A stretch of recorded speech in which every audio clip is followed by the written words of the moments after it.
娘子昨晚又没睡好，不如……皇上，皇上怎么会来这儿？娘子，真的是皇上，奴婢没有骗你。明明嬛嬛还很虚弱，为何四大爷却这么猴急的要宠幸她呢？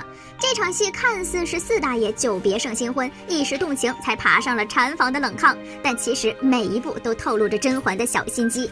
高级的猎人往往会以猎物的形式出现，咱们一起来看看甄嬛是怎么导演这场凌云峰温情戏的吧。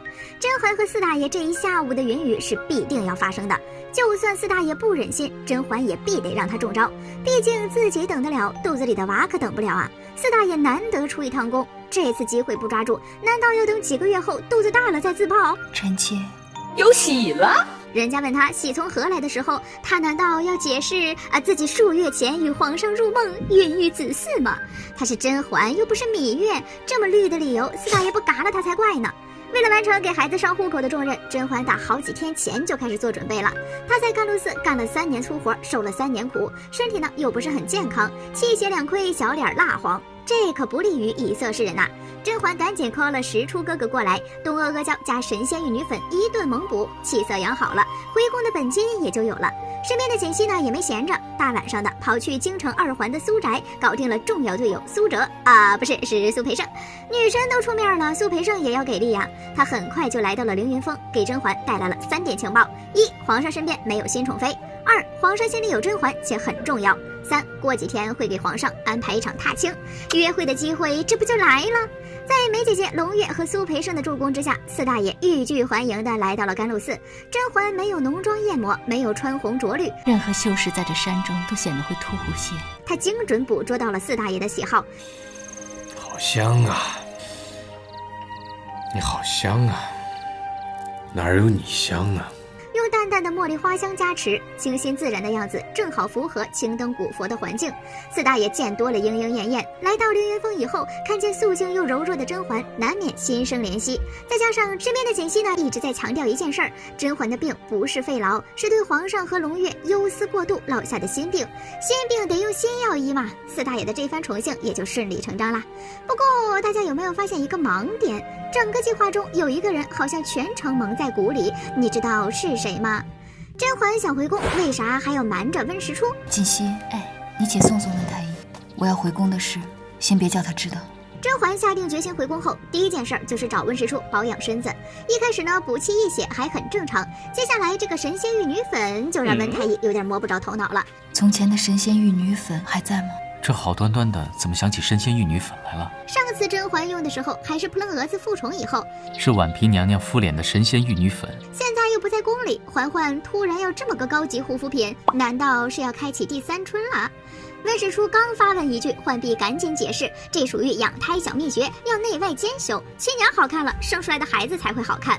温实初寻思自己不就是太医吗？有啥养生秘诀是我不知道的？然后呢，他又想起当初得知嬛嬛和果子狸在一起后呢，自己已经彻底失望过一次了。现在嬛嬛再看上哪个野男人都不要紧，只要能好好待自己就行。你敢好好的待自己，就最好不过了。一顿自我 CPU 之后，温实初不带任何怀疑的诊完了脉，嘱咐了几句就回宫拿药去了。可是，在这一段谈话中，嬛嬛始终没有抬起头来看温实初一眼，因为她心虚呀，她不敢告诉实初哥哥自己又要回到过去的虎狼窝里了。当初甄嬛选秀进宫前，温实初就向她表过白，还提醒她宫里人情复杂，危险太多。可甄嬛呢，还是拒绝了他的好意，转身投向了深宫。后来，甄嬛历经苦楚与绝望，来到了甘露寺，温实初又向她表白，可她却说自己被皇上伤透了，不想再接触宫廷中人。结果他扭头就跟果子狸好上了。温实初难过的再次劝他，果子狸不是啥良配呀，你俩落不着啥好。可甄嬛呢也不听，结果果子狸也凉了，独留下嬛嬛和肚子里的娃。甄嬛知道回宫的决定无疑是往火坑里跳，可为了家人，为了孩子，她不得不做。这不听劝的后果已经够多了。如果甄嬛把回宫的决定告诉了温实初，肯定会受到他强烈的反对。温实初不会懂得他的想法，只关心他过得好不好，倒也不是嫌人家唠叨啊，只是他再也不想听到任何丧气的话。只要甄嬛自己知道自己要什么，为了解决问题，他也只能暂且瞒下温实初，利用他的医术来助自己成功。温实初又是当工具人的一天呐。余修为何没能拦住甄嬛回宫呢？因为他玩脱了呗。甄嬛刚去甘露寺的时候，宜修是保留过一丝危机感的，但她去了甘露寺后，亲眼看到面容憔悴、受尼姑们搓磨的甄嬛，这才真的放下了心。甄嬛已经不存在任何威胁，要不是亲眼所见，也不知道她过得像个蝼蚁。而且他这时不杀甄嬛，也多少有点制衡安小鸟和瓜六的意思，让他们有所激励，费尽心思去争宠。倒是皇上还没有完全可以放得下甄嬛，你们俩要加紧功夫，好好讨皇上欢心。这时候的皇后一人在后宫独大，玩得再花也没人与她抗衡。可惜啊，她只知道用员工的美貌留住皇上，可后宫哪个妃子不是如花似玉啊？安陵容没文化，瓜六没脑子，谁都比不过嬛嬛这朵解语花。除了迷情香，哪个人都留不住皇上。这时候有个性的叶澜依出现了，安琪拉小分队在此阶段第一次迎来劲敌。与此同时呢，宜修又得知齐妃私自与三旦会面，三旦还想让亲妈当太后，宜修一生气又玩了一手借刀杀人。还是齐嫔说得好啊，若她是个不能生的，那就好了。